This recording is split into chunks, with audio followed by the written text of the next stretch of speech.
Special Operations Training Detachment, SOD West, Burrow Team. Coming at you from NTC, Off the Radar. This is Off the Radar. I'm Captain Weston Rich, an observer coach trainer for the Green Berets at the National Training Center.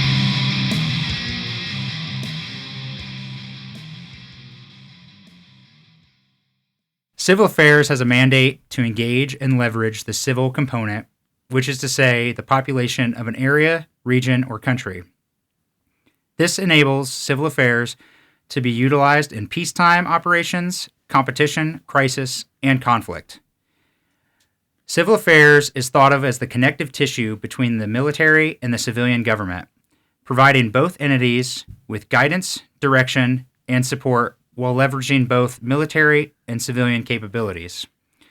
Civil Affairs often organizes as a Civil Military Operations Center, or CMOC, which is a company-sized headquarters to execute military operations and work with the civil government. With us to discuss Special Operations Civil Affairs conducting large-scale combat operations at the National Training Center is Kevin and Jess, the leadership from a Civil Military Operations Center that recently conducted operations here at the National Training Center. So with that, Jess, why don't you start us off and introduce yourself? Tell us about your time in Special Operations, the Army, any experiences you've had prior at CTCs, and then anything else you'd like to share. Excellent. So I'm Jessica Lauder. I'm a major. I was previously the chief of the CMOC, the Civil Military Operations Center, and then I took command of the same company. Prior to this, fortunately, I got to spend 4 years in 3rd Special Forces Group as the Civil Affairs staff member at the group level. I had some opportunities in the operations shops at their 4th Battalion, as well as their Technical Information and Security Company. This is commonly referred to as a TISC.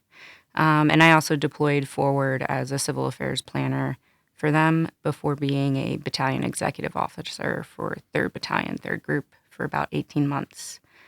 Prior to that, I was a Civil Affairs team leader in the Middle East. I got to do a little bit of work in Turkey, focused on Syria. It was a really interesting time in their kind of humanitarian affairs efforts from the north of Syria into that area in the fight against ISIS. And I also got to have some opportunities in Lebanon and Jordan and Iraq as well. So that's kind of my whole special operations background in civil affairs. And then otherwise, this was my first CTC rotation, my first time ever coming to the National Training Center. Alrighty. So what did you do before being a civil affairs officer? Where'd you be? Where were you as a lieutenant? As a lieutenant, I was an air defense officer. So I worked on the Patriot missile defense system.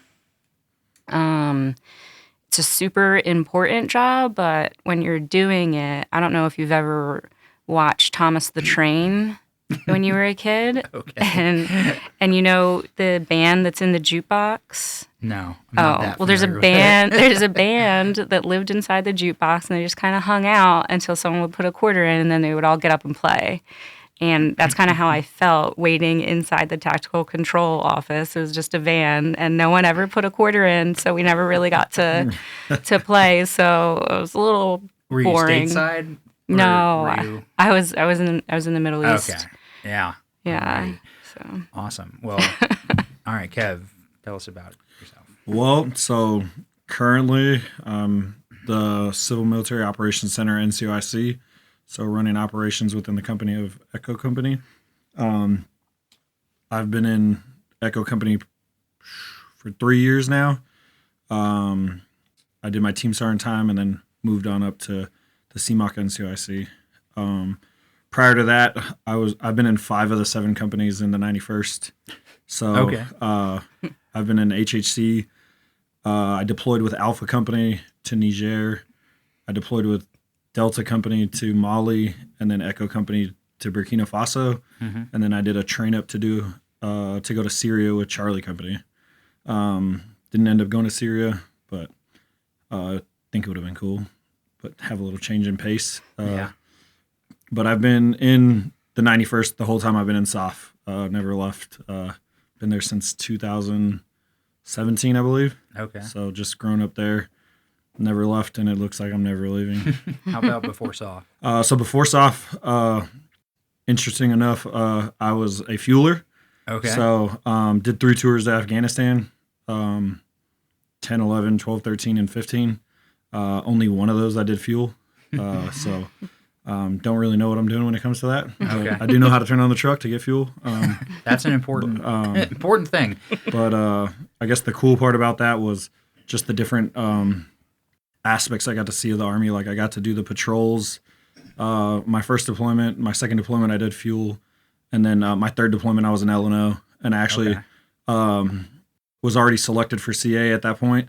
So they put me as an L&O, and it, like, just because of, I guess, they said my personality and how I could get things done when it came to talking to people. Mm-hmm. So it kind of just helped in going in that direction. So, like, through those deployments or some other time prior to going SOF, did you have interactions with civil affairs? Like, what drew you to civil affairs? So in all reality, I didn't have interactions with civil affairs, but I had interactions with SOF. So I worked with the 160th quite a bit as a fueler because we were running a FARP, like so the forward fueling operating system. So for the aircraft to land, and 160 would come there or they would pull us. So I saw what SOF was, but I didn't really want to stay being a fueler. So then I looked into the 3 tribes and really kind of civil affairs caught my eye as it related to that, just talking to people and just being able to have some type of effects, not so much like kinetically. Okay. Yeah. Nice. All right. Jess, what made you drawn to CA? I always wanted to be CA since I commissioned in 2007. Okay. In fact, one of the captains at that time I worked with, she's actually now a colonel, and she was recently in command of one of these PSYOP groups. Her and another captain at the time kind of brought civil affairs up, and I was only 18, 19 years old. Okay.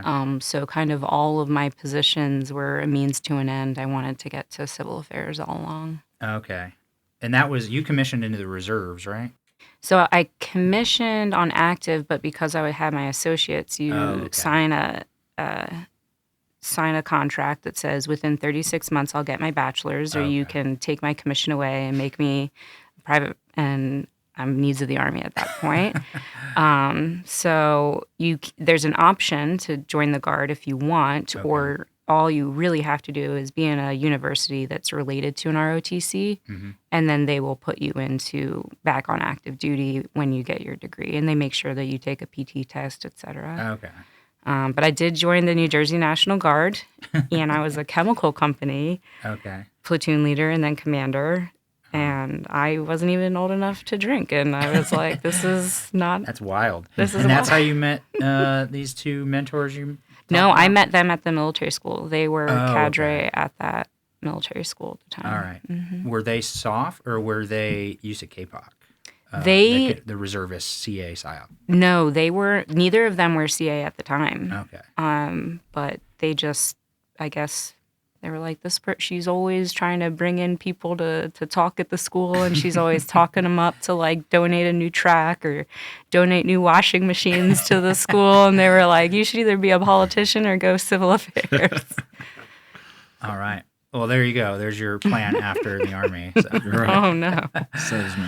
All right. So before we go on any further with us, we also have Pat, who's an OC here on Special Operations Training Detachment West, known as the Burrow Team. So Pat was the lead OC for this rotation.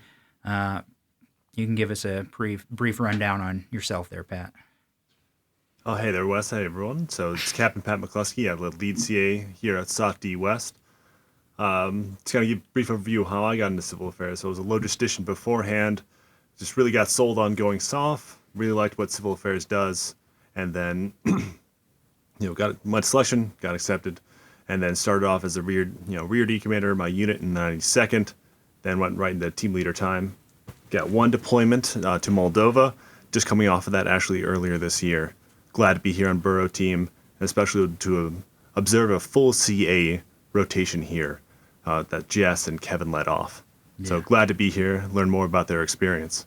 All right, so thank you. So Pat's going to chime in from time to time, give us the OC take on it, but we'll march forward. We're going to talk about this unique CA only. I guess there was one PSYOP soldier attached to you guys here, but typically a rotation is special forces company level with augments from civil affairs and psychological operations.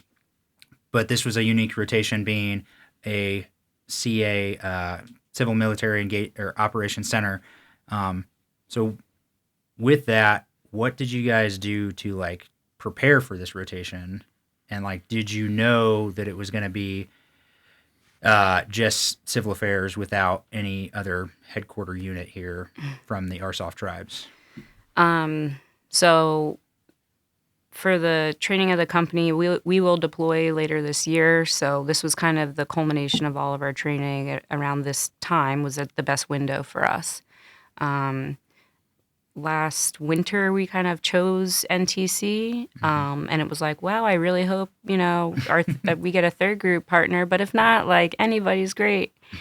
And then as time kept going, it was like, I don't think anyone wants to play with us.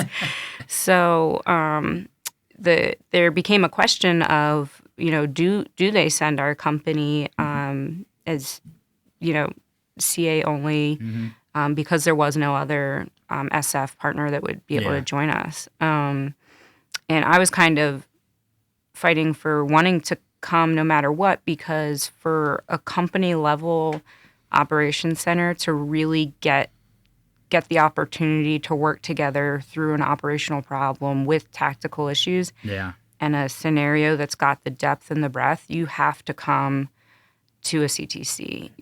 It just can't be replicated, I don't think. At least anywhere that I've seen. And that's how I kind of understood it to be. Yeah. So we pressed on like, hey, we want to come no matter what, even if no one else is available to go, like we will go and we'll get some good training out of it. Awesome. Well, I'll interject and just ask, was there a discussion between NTC and Joint Readiness Training Center, or was it like, if we're going to do this, we want to go to National Training Center, and that's it? So last January, we had our, at the battalion, myself and all the other CMOC chiefs had the training calendar laid out, and we're all trying to pick like what large events that we can go to. And I kind of narrowed in on NTC right away with JRTC as a backup if we weren't able to get in. Okay. And one of our... The other option was Sage Eagle, which is kind of a totally different scenario. Yeah. And one of our sister companies wound up taking that earlier in the year so that they could deploy, since they deployed this fall. So. Well, Sage Eagle is more of like special operations only. There's not a conventional force out there in the operational environment. But anything to add, Kev? No, I think she hit it really on the head when it comes to the planning portion. I think it really got solidified, I think, in late July, August, that we were coming out here by ourselves. Okay. So then that started really kind of getting our wheels spinning as it relates to what that looks like, because one, nobody's really done it like that. I did NTC 2 years ago, and I did it with First Group. So I didn't know what that looked like. My expectations coming out here were way different than just because of my previous rotation here. So I was given my experience, which really didn't like pay off at all. Yeah. As it relates to that. What was that experience? You on a civil affairs No, team? so I was in the CMOC as well. Okay. I was the assistant ops. Okay. So my team validated already, and we came to plus up the CMOC, kind of like what we had this time, to help just to help add personnel there. Okay. To add to, the personnel there as it relates to, assistance and roles and responsibilities. So that's what I did. And this one was drastically different. Right. Well, for the better. Okay. I have really nothing negative to say as it related to that, but the pre-planning from my experience didn't help at all. It didn't. It was a learn by fire as we got here. Really the only thing it helped with is getting the stuff here. Once getting our equipment line here, haul and rail and all that fun stuff. And even that, it still was a headache, but that was really where it only paid dividends. And then some of the places that we needed to talk to when we got here for pre-execution stuff. Yeah. Other than that, as it related to the actual mission, the experience is vastly different. Okay. So we'll back up sometime in January, almost a year ago, or 10 months ago. You're looking at the calendar and you're looking at this block of time for the National Training Center. What's the plan of action for the training of the company and the civil affairs teams to get ready for this event? So at that time, most of our teams were not fully manned. Okay. We had a lot of personnel changes in the spring, as that kind of happens to everyone, spring, early summer. So it was a lot of individual training still, kind of working through that. And then the teams took up collective training. And you can probably hit on that, Kevin, all the pieces that kind of lined up and where the CMOC kind of interjected and trained as well. Yeah, so when it came to that, we had one team getting ready to go through their team cert, which was one of the full teams. So in January is really when I took the NCIC position, mid-January. So then it was a transition to that, getting the team that I had filled up and getting them training. Additionally, we were planning for Flintlock, which is an exercise in Africa that we take part of. So there was getting preparation for that, as well as getting some of the one of the teams through team cert. During our team cert ran by the battalion, the CMOC, based off the experience we had the last time of having the mobile CMOC, the mobile talk and all that, we got a rep at that. So we utilize that as an opportunity for ourselves to set up, very similar to what we set up this time, maybe a little bit smaller.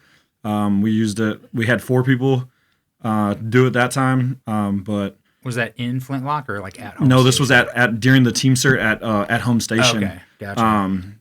But there was just a lot of that portion from probably June or January till probably about May was a mix of either team cert. We had what's called a realistic military training, RMTs, that the teams went out and did in Savannah, Idaho. I think it was just Savannah and Idaho. In Western North Carolina. In Western North Carolina. And then the ops went down to Charleston and set up our own ops center, so our operations center, so that we could track the teams as well. So that was all going on at one time. Yeah, this was simultaneously. That's awesome. Yeah, so I think we did the team cert in February. So just real quick, so the team cert or the team certification that the 91st Civil Affairs Battalion does is it's focused on the civil affairs team level, so the 4-man CAT team. Yeah. And it's kind of a large scale combat operations scenario. Okay. Targeted kind of more for the teams to develop the network. It's kind of one storyline and they're all going. Okay. It's not lanes, but kind of like that. And we do it right on Bragg. And that gives our battalion command a real good baseline look at the tactical level. Are they meeting their civil affairs tasks? Are they shoot, move, communicate, medicate, kind of qualified? And that kind of gives them a baseline, and then they go on to other training. So, is that, since you said it's large scale combat focused, in that scenario, is combat actually already breaking, it's already happening, and they're yes, in a semi-permissive environment behind the FLOT, and they have to demonstrate the capabilities that they, cool. Yeah, so network development behind the FLOT and forward as well. Okay. So, awesome. So that's kind of what tries to replicate at that level. And right. So, sorry. And then utilizing that, we took that as an opportunity for our operations to set up a mobile talk, go through battle tracking. It's not mandatory for the CMOC to do that. No, but that's awesome. But we utilized it knowing that we were coming here. Yeah. Right. So we tried to take the opportunities that we could, as much for preparation to get here. So getting out, setting up the talk, breaking it down, timing it. At the time, we didn't have any of the younger guys in the CMOC, Right. though, so it was just myself, Kevin, first sergeant, and one of our other old guys, Al, just trying to put it. Did you get put some it good up. lessons learned? Like, oh, we want this tent, we don't want that tent, we want this Yeah. vehicle. Yeah, and then We need more camo nets. Supply That's order like some more the camo best. nets. So that was a big thing, was the addition of camo nets and just maybe how we wanted it set up, but we really didn't take into consideration the different people that we were going to have here, right? Because like she said, we got kind of filled up as this year went on. Yeah. And I mean, 3 weeks before we got here, I got the chief, the Will, and then one of the assistant ops, Sean. Yeah. Like, and I was gone during that time. I was going to MLC, so it was we got out here and it was a hard learning curve. Well, And I mean, we that's learned on the part of run. it, right? No, but it was definitely great. But like the reps we got early on, Yeah. we had an understanding like conceptually, but as it changed just from the size and what we wanted, there were some opportunities like going into a next PMT that we're going to take into consideration as it relates to like just CMOC operations and how we're going to do it, so that we get more of those reps, and then it's just becomes habit. Yeah. So it sounds like there was a lot of forethought at the company and below level of working towards this event, which we often don't see, to be frank, on the Special Forces side, because they're not working as a company. Like the Special Forces company level AOB is tracking all the team different training, different going off and doing whatever, and they're like, all right, we're all going to culminate and be back here and go to the CTC together. But there's been sometimes that's actually not the case, and they are all like on the same glide path rowing together, and it sounds like that's the approach you guys took as a company. It was like, we're all going to work towards this goal and be ready for our eventual deployment. Yeah, so it was just, I mean, so to also give perspective, a civil affairs company is smaller than an SF company, so it's 5 4-man teams. Your operations center at most is 4 to 5 people, and then you only have a commander and a first sergeant and supply. That is pretty small. So it is very, That's really very small. small. So you don't have a warrant, you don't have sergeant majors, you don't have a robust kind of ops team, Yeah. and you don't have the same kind of specialties as you do on SF teams. So it was kind of just forcing ourselves to go outside or go to another location and still do our regular job of pushing training through, while just getting up and moving and like taking notes, like, okay, somebody write the 1750 9 months in advance before you we pack the truck out. And even after that, we're still looking at it like, oh man, if we would have done a couple practice reps like with the SDN, with the satellite, with the communications equipment, and plugged everything in, and then made that 1750 packing list. And we would have, and hindsight's 2020, but I mean, we it was a valiant effort. We fit in where we could as it related to trying to train, like especially at the CMOC level, like trying to utilize opportunities where we could, even if it wasn't meant for us. So like going into the RMT, like we went and set up an operations center down in Charleston to battle track all the teams, receive the reporting. Yeah. Kind of very similar to how this was, but this was drastically different, of course. Yeah. But utilizing that as an opportunity to like how we're going to receive reports, how are we going to battle track, and we did it both ATAC, like on digits as well as on analog. Well, that's awesome. Mm-hmm. That's a great rep. I mean, And our convoy brief was out to a seafood restaurant and a Right. haunted tour, but I it was mean, a hey, convoy brief. whatever. Like, But just going that's trying to- getting the rep at it. It can be yeah. silly, or it can be like, hey, yes, we're wearing civilian clothes and we're gonna go do a team building event, or we're gonna go get food. But like when you come to a the National Training Center, as CTC, you're supposed to be doing those basic things like hey, if I have to move from here to here, even though we're behind the FLOT, hypothetically, I'm going from my CMOC location to the Brigade's location, and I should be safe. I'm behind the forward line of troops. You still should be doing a convoy brief. You still should be having a security plan and doing those fundamentals. So, while it's maybe a little goofy, I think that's great to go yes, we're out, we're doing this training, we're in Charleston, we're battle tracking, but tonight we have the night off and we're going to go eat dinner as a, CMOC, so we're going to practice this. Mm-hmm. That's a phenomenal example. And then moving into kind of the Flintlock, we were doing kind of operations as it related to that exercise in Africa, but separately. Mm-hmm. So she was in a different country, I was in a different country. Oh, that's a whole new element. I had one team.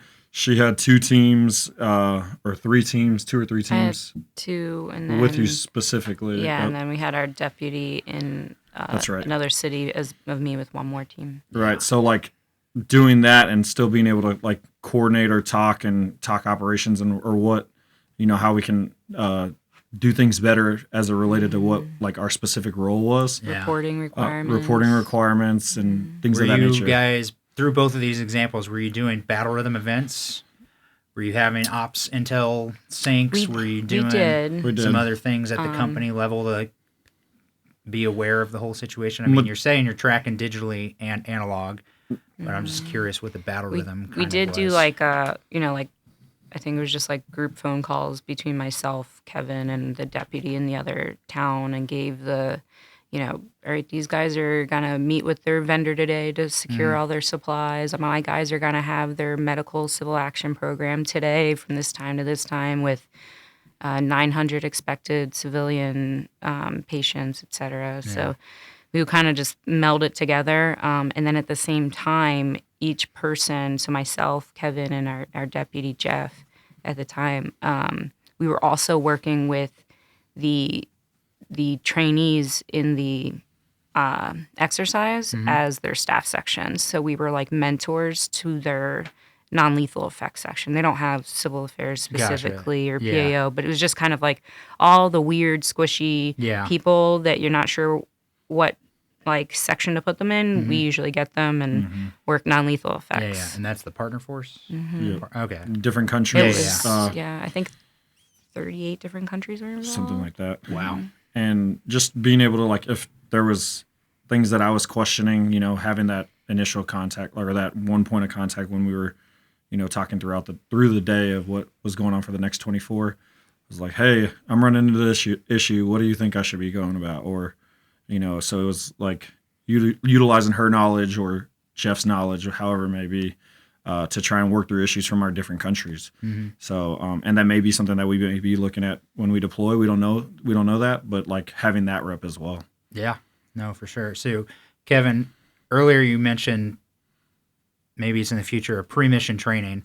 I'm sure you've done a number of those in your time. Do you think there's a difference between a pre-mission training and a combat training center? I think it's really how you look at it and how you plan it. So of course, the depth of the scenarios that you guys are building here is significantly different, and it tests a lot of your systems, right? So something you may think you have perfect. So we may have walked in here and thinking we had this jump talk down to a science, right? We've done it.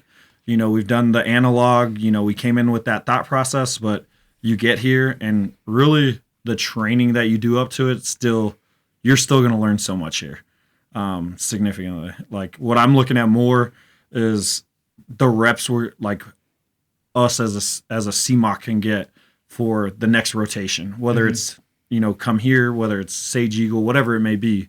But we have that kind of those processes and systems down a little bit more, especially from a lot of the stuff we learned here.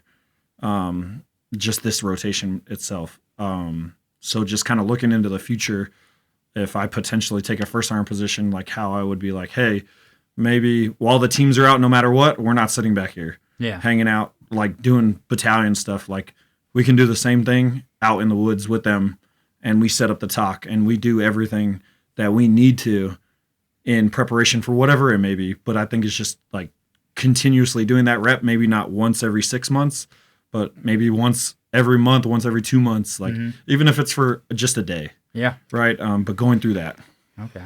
I think Pat could probably attest to the biggest difference, I think, coming here is because of the opportunity in this scenario with our cats operating, that the CMOC level kind of can get out of just being that conduit of administrative information back and forth, planning, training, getting RFSs and like requests for support and things like that. And we showed up like, yeah, we're here to operate, and we're an operations center. And I think that first half we were more of a conduit center for reporting, and we weren't, doing the analysis and really churning on it. But Pat probably saw it more from an objective lens. Yeah, taking a look at how you guys operate in the beginning, there's always like looking at a rotation for the R2 that comes in, so rotational training unit. They go through a little bit of that awkward phase at first, then you really get your legs under you as you move forward. And, especially not operating with an AOB under you, really let the CMOC kind of flourish to its full capability. And seeing how the CMOC could then, analyze everything that's being passed up from the civil affairs teams while taking guidance from you, Jess, kind of being that perfect middle, almost like middle management, so to speak, and then analyzing what needs to be done, having that, that mix of CUOPS and FUOPS, and planning out. That just facilitates operations both going up to you, Jess, and then down to the cats. I think it worked really well. So. All right. And it was definitely learning on the go because, like, as it relates to kind of what we did through training, a lot of it is just looking at the reporting. You're looking for grammar to help, get these teams better at writing and stuff like that, right? But not really digging into it and how it can have effects. And I think that's where we were lacking as it came out here, just because we were in that, like she said, that administration portion, and not so much the operations portion. Yeah, well, when you're in your day-to-day garrison activities and I got this report, maybe it's a bit wordy, maybe something's kind of oddly worded, hey, I'd change this word to that word, whatever. But like when you're in an operational environment and you have to be very precise, and maybe you have a very restricted time that you can either communicate or a restricted method of communication, like now you're crunching down to maybe I only have a certain number of characters I can use, and I need to be precise and not leave ambiguity in this message. And it works both ways. I mean, from the company commander seat, like down to the civil affairs teams, like you have to be just as precise with the word choices that you use. Did that evolve throughout, like from your time working at your RMTs together to going to Africa, and then this exercise, like how do you think that reporting evolved? The reporting evolved significantly, I think, from being on the reading lens of it, but as it related to how we can continue to push it forward, I think it evolved the most here. And she can tie into that because she was, at that time, she was the chief as we kind of got through some of that stuff. Mm-hmm. I mean, reporting's tough when you come out of like a schoolhouse because you're not, if you are writing sit reps, it's like a daily one for 4 days in a row, and you're just trying to spit out as much information as possible, and there's not a whole lot of direction as to who's the stakeholder on the other end. And so first it was just kind of like working through brevity and not to be cliche, but words mean things. And I think myself as the commander learning that, at the company level is really where the rubber meets the road, because you get a lot of broad guidance in what you receive from your next higher level, because the next higher level command to me is in charge of civil affairs and psychological operations and sometimes aviation assets and special forces. And so that it has to encompass all of those abilities. Yeah. And I never really thought about it that way. And so when it comes to me, I need to dial it in for my teams. Yeah. Did you get to work with Tom, the senior mentor? Or I got to work with, commander? so Tom was our AOB ops. Okay. And he was great giving, kind of in-role coaching. Oh, excuse me. I meant Kelly. I did work with Yes, Kelly, Kelly. and Kelly. everything I just said Yeah. is from one of my, what I was calling, I'm not surprised. I was calling them I put them on my day in the life of a commander. It was an enlightenment hour that I spent with Kelly. I meant Kelly Smith, but they're both great. And we do have a podcast coming out with those gentlemen. But it's funny, and I'm glad that he's out there. Hey, it's sticking, Yes. So I hope he's proud of me. I thought maybe you've come to this realization by yourself, but that's the whole reason we have these role player mentors. Because one of the things he said is your level at the company level, you have to squish out all that ambiguity until the tactical elements. I learned. This is what I need and when I need it by. But that's awesome. Yeah. And I think the biggest nugget he really gave me was you have everything in your head when I ask you the questions. So he's like, but does everybody else have it? And how are you going to get everything to these people? So that they understand what you're thinking. Yeah. Because what I'm thinking is what the commander's telling me, hey, this is what we need to do. All right, well, I have this process in my head, but where's this process out here? And how are we going to get to X, right? Yeah. And I think it was super beneficial for myself, along with our first sergeant just pushing me to, get things going for the whole CMOC, because I was the only one that had done everything up to this point. So trying to coach and mentor the other two so that we could all get on the same page and get the ball rolling for the teams, really. Yeah. Pat, anything to chime in on how the reporting went, or anything, words of wisdom on if they had issues with communication, when the cats went out? I don't know. I'd say one thing I want want to to say. Anything you want. Yeah, I want to hop on what you were saying there, Kevin. Because every time I would come with you asking about, how you're portraying your information, what you're thinking through, you always had the answers. And I'm definitely not going to try and say what Kelly said, because he's significantly more intelligent than I am. And whenever he would talk You're with so you, eloquent, Jess, Pat. yeah, well, I don't know about that. Every time he would talk to you two, I'd always lean up as well, because I'm learning from him too. But back on that point about what you had, Kevin, too, I think we talked about this at our after action review this morning, was getting it from your head onto product to make sure that everyone understands it. Because what I always like to do is, let me put my surly field grade hat on, and let me be that major or that lieutenant colonel that we all know has walked up and has gone, all right, CA, what is it you actually do here? And if you can't point to a map and say, let me orient you, sir, to what we do and how the human dimension can affect you. So let's say it's a force comm field grade. If you can't do that effectively, you've just failed civil affairs, right, and potentially failed RSOF. So I think that Kelly nailed it on the head there. And so that's why I always try to, ride Kelly's bootstraps, then do little ARs with you. No, I think just overall, between you and Kelly and just some of the questions you would ask me to lead to whatever I had in my head, and then I think maybe it might have been you or it might have been Kelly, well, where is that at? And it's Exactly. Well, shoot, I don't know. You're right, it's in my head, but how has everybody else seen that same picture? And I think that's kind of what a lot of what I took out of this was growing from that portion, especially trying to move up to the next step, how am I going to mentor the next person? And that it was a hard learning curve. It was, because I have it, but how was I projecting it, and how was I helping everybody else out? And I think the OCs did, and the role players did a really good job at helping me identify that, really.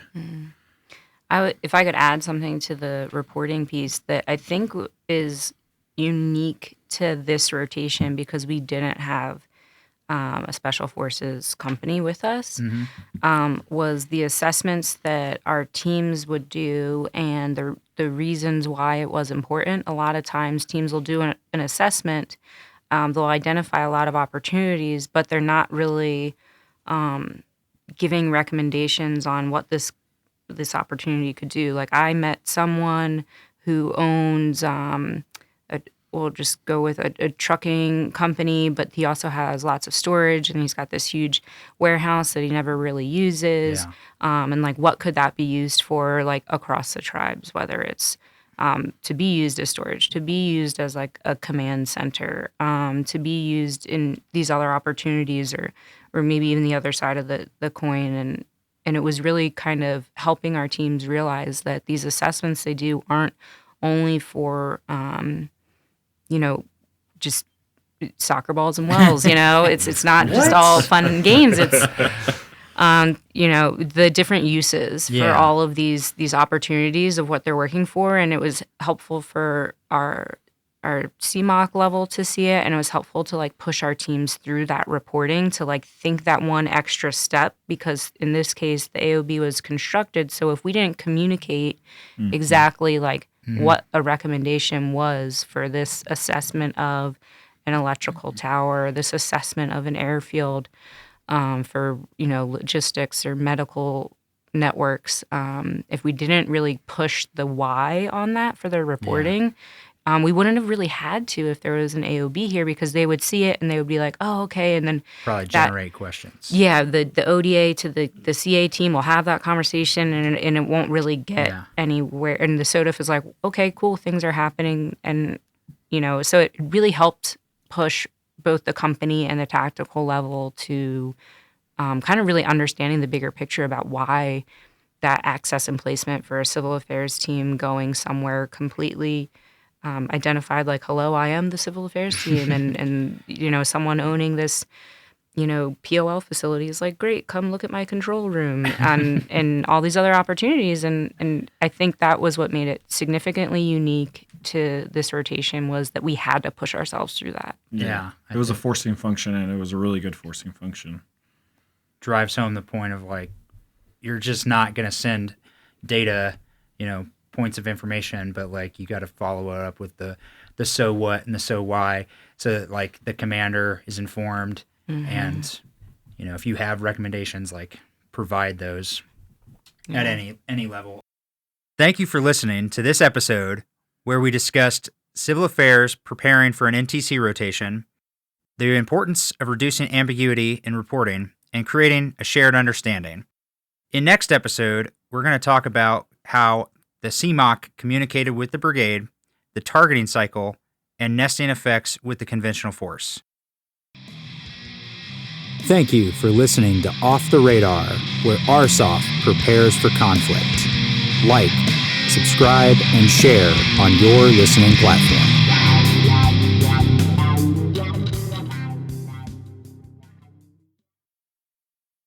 Actions will determine the outcome.